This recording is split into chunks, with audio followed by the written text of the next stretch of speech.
Hello friends, आपण को पुणी एक नुआ वीडियो मु स्वागत जनाऊँगी। आपण को ये वीडियो मु कहबी एसबीआई बैंक विषय।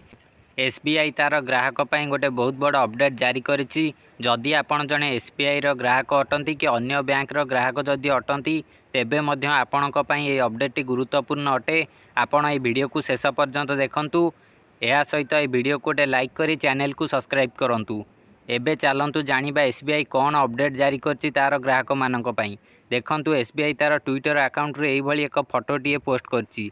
एही पोस्टर रे से अपडेट जारी करछि जे आपण माने एसएमएस स्कैम ठारू बंचिकी रहियाकू आपण मानक पाखकू जो एसबीआई रिवार्ड पॉइंट मेसेज आसुची से सब लिंक ऊपर आपण माने क्लिक करंतु नाही। आपण से सब लिंक को अवॉइड करंतु, नहले आपणकर बैंक अकाउंट होई जीवो खाली।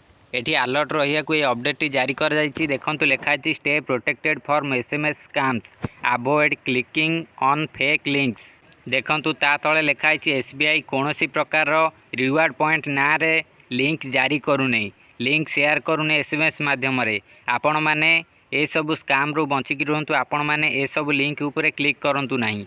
एहा सहित आपण माने जदि ए स्कैम विषय रे रिपोर्ट करिया को चाहुचंती तेबे आपण साइबर क्राइम हेल्पलाइन नंबर रे कंप्लेन करि परिबे। एई नंबर टी होची 1930। देखंतु एई साइबर क्राइम रो ऑफिशियल वेबसाइट मध्य दिया जायछि cybercrime.gov.in। एही वेबसाइट को मध्य आपण माने विजिट करि परिबे। आपण माने जदि एहा विषय रे अधिक किछि जानिबा को चाहुचंती तेबे आपण माननकु तळे जो नंबर दिया जायछि से नंबर रे आपण कांटेक्ट करि परिबे।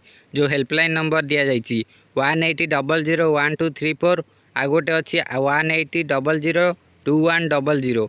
एही नंबर दुइट रे आपण किछि सहाय्य पई कांटेक्ट करि परिबे।